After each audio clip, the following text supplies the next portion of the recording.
Morning students.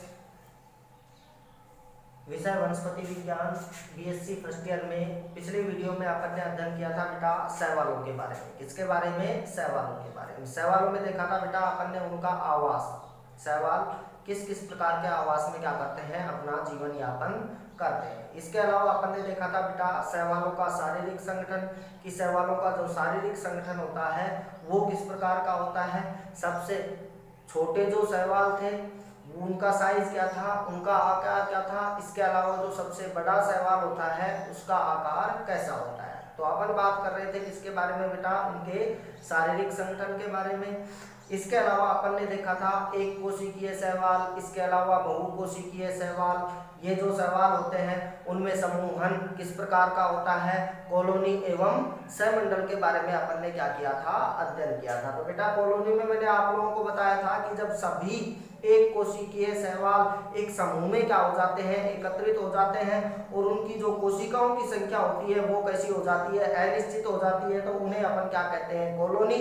अगर कोशिकाओं की संख्या क्या होती है, निश्चित होती है, तो उन्हें अपन क्या कहते हैं, सैमंडल कहते हैं। तो अपन ने अभी तक इनके बारे में क्या कर लिया था बेटा, अध्ययन कर लिया था। अब अपन अध्ययन करते हैं शैवालों में वर्णक के बारे में। किसके बारे में? शैवालों में वर्णक के बारे में। देखिए बेटा ये जो वर्णक होते हैं उन्हें अपन क्या कह रहे हैं, पिगमेंट। क्या कह रहे हैं? पिगमेंट। अगर वर्णकों के बारे में बात करें तो वर्णक वे रासायनिक यौगिक होते हैं। कैसे यौगिक होते हैं? वे रासायनिक यौगिक होते हैं जो शैवालों को रंग प्रदान करने का क्या करते हैं, कार्य करते हैं। तो जो वर्णक होते हैं वे रासायनिक यौगिक होते हैं जो शैवालों को क्या करते हैं, रंग प्रदान करते हैं। इसके अलावा वर्णकों का दूसरा कार्य कौन सा होता है बेटा? ये प्रकाश संश्लेषण में क्या करते हैं, सहायता करते हैं। किसमें सहायता करते हैं? प्रकाश संश्लेषण में क्या करते हैं, सहायता करते हैं। तो वर्णकों की बात की अपन ने, जो किनमें पाए जाते हैं, शैवालों में या फिर शैवालीय कोशिकाओं में पाए जाते हैं। वर्णक जो होते हैं वे रासायनिक यौगिक होते हैं जो शैवालों को विशिष्ट रंग प्रदान करते हैं एवं प्रकाश संश्लेषण की क्रिया में क्या करते हैं, सहायता करते हैं। इसके अलावा अब बात करें अपन वर्णकों के प्रकार के बारे में, तो वर्णक होते हैं वो मुख्यतः कितने प्रकार के होते हैं, 3 प्रकार के होते हैं। कितने प्रकार के होते हैं? 3 प्रकार के होते हैं। पहला जो वर्णक होगा वो कौन सा होगा? क्लोरोफिल। कौन सा होगा? क्लोरोफिल। इसके अलावा दूसरा जो वर्णक होगा वो होगा बेटा कैरोटीनॉइड्स। कौन सा होगा? कैरोटीनॉइड्स। इसके अलावा तीसरा वर्णक जो होता है वो होता है फाइकोबिलिन्स। कौन सा होता है? फाइकोबिलिन्स। तो शैवालों में पाए जाने वाले वर्णकों को अपन कितने भागों में बांट रहे हैं? 3 प्रकारों में बांट रहे हैं। एक तो कौन सा होगा? क्लोरोफिल, दूसरा होगा कैरोटीनॉइड्स, तीसरा कौन सा होगा बेटा? फाइकोबिलिन्स। सबसे पहले बात करते हैं अपन किसके बारे में? क्लोरोफिल के बारे में। किसके बारे में? क्लोरोफिल के बारे में। देखिए बेटा शैवालों में सबसे अधिक संख्या में या फिर सबसे अधिक मात्रा में पाए जाने वाला वर्णक कौन सा होता है? क्लोरोफिल। कौन सा होता है? क्लोरोफिल, जो लगभग 90% शैवालों में क्या होता है, उपस्थित पाया जाता है। तो शैवालों में सर्वाधिक कौन सा वर्णक पाया जाता है? क्लोरोफिल पाया जाता है। और ये शैवालों को कौन सा रंग प्रदान करता है? हरा रंग प्रदान करता है। कौन सा रंग प्रदान करता है? हरा रंग प्रदान करता है। इसके अलावा जो क्लोरोफिल वर्णक होता है उसे अपन कितने प्रकारों में बांटते हैं बेटा? 5 प्रकारों में बांटते हैं। कितने प्रकारों में? 5 प्रकारों में बांटते हैं। वो 5 प्रकार कौन कौन से होंगे? एक तो होगा अपने पास में क्लोरोफिल ए, इसके अलावा दूसरा होगा क्लोरोफिल बी, इसके अलावा तीसरा होगा क्लोरोफिल सी, इसके अलावा चौथा होगा बेटा क्लोरोफिल डी, इसके अलावा 5वां होगा क्लोरोफिल ई। सर्वाधिक जो क्लोरोफिल पाया जाता है शैवालों में वो कौन सा होता है? क्लोरोफिल ए होता है। इस वजह से इनको अपन क्या मानते हैं? सार्वत्रिक क्या मानते हैं? सार्वत्रिक वर्णक मानते हैं। शैवालों में जो क्लोरोफिल वर्णक पाया जाता है उसे अपन कितने प्रकारों में बांटते हैं? 5 प्रकारों में। Chlorophyll A, chlorophyll B, C, D और ई। सबसे अधिक मात्रा में शैवालों में क्लोरोफिल में से कौन सा पाया जाता है? क्लोरोफिल ए पाया जाता है। इस वजह से इनको अपन क्या मानते हैं बेटा? सार्वत्रिक वर्णक मानते हैं। शैवालों में सबसे कम मात्रा में पाए जाने वाला वर्णक कौन सा होता है? क्लोरोफिल ई, जो सबसे कम मात्रा में या फिर बहुत कम शैवालों में क्या होता है? उपस्थित पाया जाता है। इसके अलावा क्लोरोफिल बी है, वो किनमें पाया जाता है बेटा? क्लोरोफाइसी के सदस्यों में। सी और डी है, वो थियोफाइसी के सदस्यों में। इसके अलावा रोडोफाइसी के सदस्यों में क्या होते हैं? उपस्थित पाए जाते हैं। तो अपन ने बात की किसके बारे में? क्लोरोफिल के बारे में। अब बात करते हैं अपन किनके बारे में? कैरोटीनॉइड्स के बारे में। किनके बारे में? कैरोटीनॉइड्स के बारे में। देखिए बेटा, जो कैरोटीनॉइड्स होते हैं वो शैवालों को पीला, नारंगी, इसके अलावा भूरा रंग प्रदान करते हैं। अगर शैवालों में कैरोटीनॉइड्स नामक वर्णक पाए जाते हैं तो वो शैवालों को कौन सा रंग प्रदान करते हैं? पीला, नारंगी एवं भूरा रंग क्या करते हैं? प्रदान करते हैं। अब कैरोटीनॉइड्स भी कितने प्रकार के होंगे? 2 प्रकार के होंगे बेटा।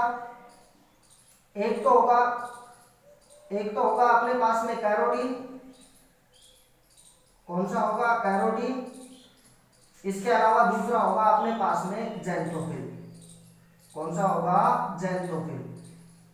तो शैवालों में पाए जाने वाले कैरोटीनॉइड्स को अपन कितने भागों में बांट रहे हैं? 2 भागों में। एक तो कौन सा होगा? कैरोटीन। इसके अलावा दूसरा कौन सा होगा?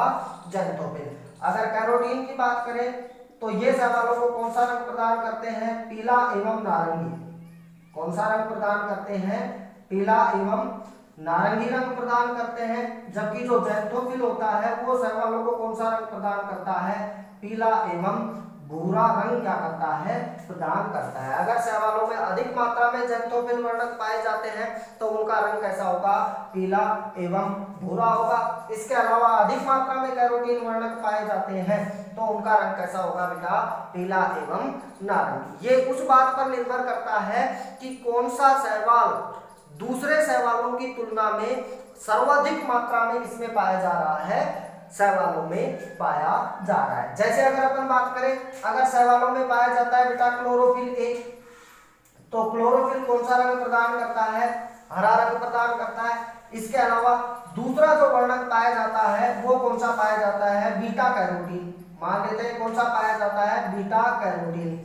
अधिक मात्रा में या फिर सर्वाधिक मात्रा में शैवाल में लगभग 90% तो कौन सा पाया जाता है? क्लोरोफिल ए पाया जाता है। और जो कैरोटीन है उसकी मात्रा कितनी होती है? 10% होती है। तो क्लोरोफिल ए कैरोटीन की तुलना में बहुत अधिक मात्रा में या फिर सर्वाधिक मात्रा में किसमें पाया जा रहा है? शैवाल में पाया जा रहा है। तो शैवाल का रंग कैसा होगा? हरा। कैसा रंग होगा बेटा? हरा। अब कैरोटीन को भी अपन कितने प्रकारों में बांटते हैं? 5 प्रकारों में बांटते हैं। इनके 5 प्रकार होंगे अपने पास में बेटा। अल्फा कैरोटीन, इसके अलावा बीटा कैरोटीन, इसके अलावा तीसरा होगा गामा कैरोटीन, चौथा होगा बेटा अपने पास में आइटा, इसके अलावा पांचवा होगा फ्लेविसिन। कौन सा होगा? फ्लेविसिन। कैरोटीन जो वर्णक होते हैं उनको अपन कितने प्रकारों में बांट रहे हैं? 5 प्रकारों में बांट रहे हैं। अल्फा, बीटा, गामा, आइटा और पांचवा कौन सा हो गया? फ्लेविसिन। शैवालों में कैरोटीन में से सबसे अधिक मात्रा में जो शैवाल कैरोटीन में से सबसे अधिक मात्रा में जो कैरोटीन उपस्थित पाया जाता है वो कौन सा होता है? बीटा कैरोटीन होता है। इसके अलावा अगली बात करें अपन, दूसरा जो वर्णक है वो कौन सा है? ज़ैंथोफिल। कौन सा है? ज़ैंथोफिल, जिनकी उपस्थिति से शैवालों का रंग कैसा होता है? पीला एवं भूरा। कैसा होता है?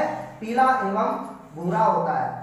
ये जो वर्णक होते हैं इसके लगभग कितने प्रकार हैं? 20 प्रकार। कितने प्रकार हैं बेटा? 20 प्रकार हैं। और ये शैवालों को कौन सा रंग प्रदान करता है? पीला एवं भूरा रंग प्रदान करने का क्या करता है? कार्य करता है। अगली बात आती है बेटा किसके बारे में? तीसरे प्रकार के वर्णक के बारे में, जिसका नाम है फाइकोबिलेंस। जिसका नाम क्या है?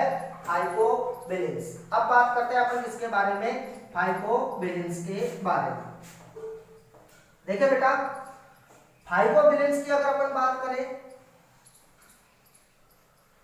तो ये जो वर्णक होते हैं अगर शैवालों में उपस्थित पाए जाते हैं, अगर शैवालों में उपस्थित पाए जाते हैं फाइकोबिलिन्स, तो वो शैवालों को कौन सा रंग प्रदान करते हैं, नीला एवं लाल रंग प्रदान करने का क्या करते हैं, कार्य करते हैं। एक तो कौन सा रंग होगा बेटा इनका, नीला रंग होगा। इसके अलावा दूसरा कौन सा होगा बेटा इनका, लाल रंग। मतलब अगर शैवालों में फाइकोबिलिन्स नामक वर्णक क्या होते हैं, उपस्थित पाए जाते हैं, तो शैवालों का रंग कैसा होगा, नीला एवं लाल होगा। फाइकोबिलिन्स को भी अपन कितने प्रकारों में बांटते हैं, दो प्रकारों में बांटते हैं। एक तो होगा बेटा फाइकोइरिथ्रिन, कौन सा होगा, फाइकोइरिथ्रिन। इसके अलावा दूसरा जो होगा वो कौन सा होगा, फाइकोसाइनिन। कौन सा होगा, फाइकोसाइनिन। जो फाइकोइरिथ्रिन होता है वो अगर शैवाल में उपस्थित पाया जाता है तो शैवाल का रंग कैसा होगा, लाल। इसके अलावा अगर फाइकोसाइनिन नामक वर्णक पाया जाता है तो उसका रंग कैसा होता है बेटा, भूरा। जो रोडोफाइसी वर्ग के जो शैवाल होते हैं उसके अंतर्गत कौन सा पाया जाता है, फाइकोइरिथ्रिन, जिसे अपन बोलते हैं बेटा आर फाइकोइरिथ्रिन। क्या बोलते हैं, आर फाइकोइरिथ्रिन। इसके अलावा इनके साथ में सहायक वर्णक के रूप में कौन सा पाया जाता है, आर फाइकोसाइनिन। कौन सा पाया जाता है, आर फाइकोसाइनिन।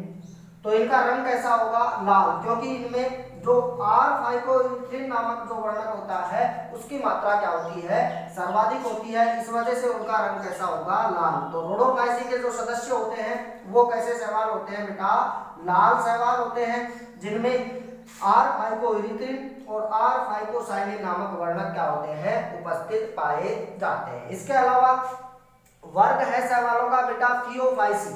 कौन सा है, थियोफाइसी। उनमें सर्वाधिक मात्रा में कौन सा वर्णक पाया जाता है, कौन सा फाइकोबिलिन्स पाया जाता है, फाइकोसाइनिन पाया जाता है, जिससे उनका रंग कैसा होता है, भूरा। वहां पे कौन से पाए जाते हैं बेटा, सी फाइकोसाइनिन।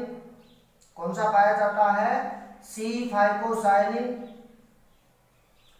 इसके अलावा दूसरा पाया जाता है बेटा सी फाइकोइरिथ्रिन। कौन सा पाया जाता है, सी फाइकोइरिथ्रिन।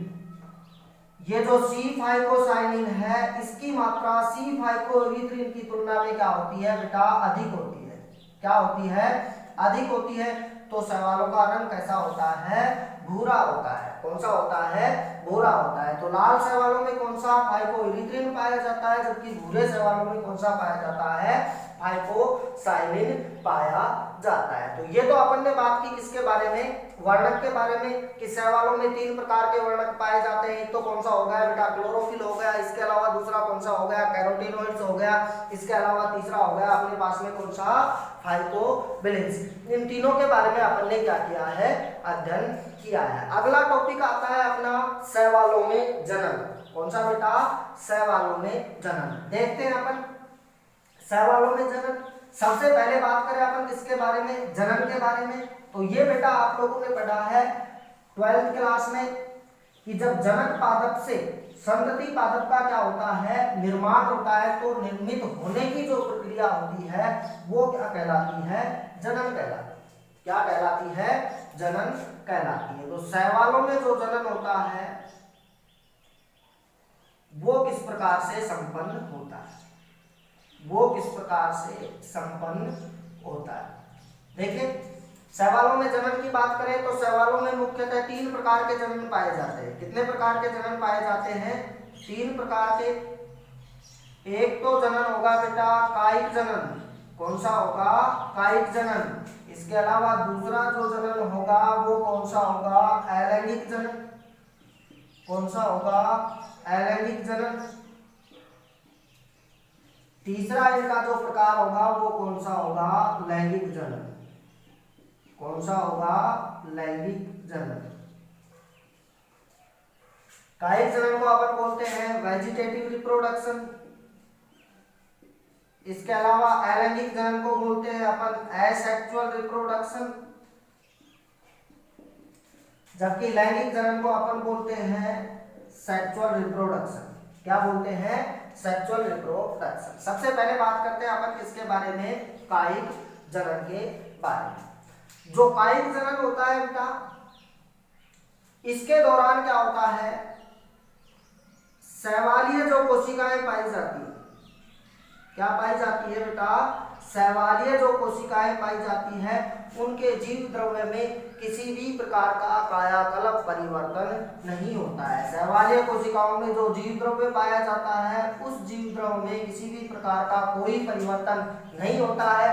तो होता क्या है कि जो अपने पास में शैवालीय पादप होगा, उस शैवालीय पादप में जो अतिवृद्धियां बन रही हैं या फिर इनका कोई जो भाग है, वो भाग जब शैवालीय पादप से क्या हो जाता है? अलग हो जाता है और उसे अनुकूल परिस्थिति प्राप्त होती है, तो वो नए शैवालीय पादप का क्या कर लेता है? निर्माण कर लेता है। तो वह जनन क्या कहलाता है?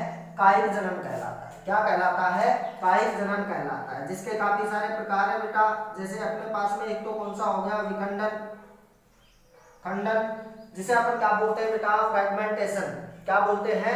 फ्रेगमेंटेशन, जिसके दौरान क्या होता है? शैवालीय पादप का कोई भी भाग शैवाल से अलग होकर के भूमि में गिर जाता है, तो वहां पे नए पादप का क्या हो जाता है? निर्माण हो जाता है। इसके अलावा और भी काफी सारे बता रखे हैं जो अपन पढ़ेंगे अगले वीडियो में। अगली बात करते हैं अपन किसके बारे में? अलैंगिक जनन के बारे में। किसके बारे में? अलैंगिक जनन के बारे में। तो अलैंगिक जनन के दौरान क्या होता है? जो अपने पास में शैवालीय पादप होता है उनकी कोशिकाओं के जीव द्रव्य में कायाकल्प परिवर्तन होता है। जब वो कायाकल्प परिवर्तन होता है तो किनका निर्माण होता है? बीजाणुधानियों का। किनका निर्माण होता है बेटा? बीजाणुधानियों का निर्माण होता है। और जब बीजाणुधानी बनती है तो बीजाणुधानियों में अर्धसूत्री विभाजन द्वारा क्या निर्मित होते हैं? बीजाणु निर्मित होते हैं। ये जो बीजाणु होते हैं वो किस प्रकार के हो सकते हैं? अगुणित भी हो सकते हैं, इसके अलावा द्विगुणित भी हो सकते हैं। इसके अलावा तीसरी बात आती है बेटा किसके बारे में? लैंगिक जनन के बारे में। लैंगिक जनन के दौरान जो शैवालीय पादप होता है उसमें किसका निर्माण होता है? युग्मकों का। नर युग्मक भी बनते हैं, इसके अलावा मादा युग्मक भी बनते हैं। जब नर एवं मादा दोनों युग्मकों का क्या होता है? संयोजन होता है, तो किसका निर्माण होता है बेटा? युग्मनज का क्या होता है? निर्माण होता है। और फिर नए शैवालीय पादप का वहां से क्या हो जाता है? निर्माण हो जाता है। तो जनन कितने प्रकार के होंगे? 3 प्रकार के। एक तो कौन सा होगा? कायिक जनन, दूसरा अलैंगिक जनन, तीसरा कौन सा होगा? लैंगिक जनन। तीनों के बारे में अपन ने बेसिक अध्ययन किया है। कल अपन ब्रीफली विस्तार पूर्वक अध्ययन करेंगे किसके बारे में? कायिक जनन के बारे में और कायिक जनन की विधियों के बारे में। धन्यवाद।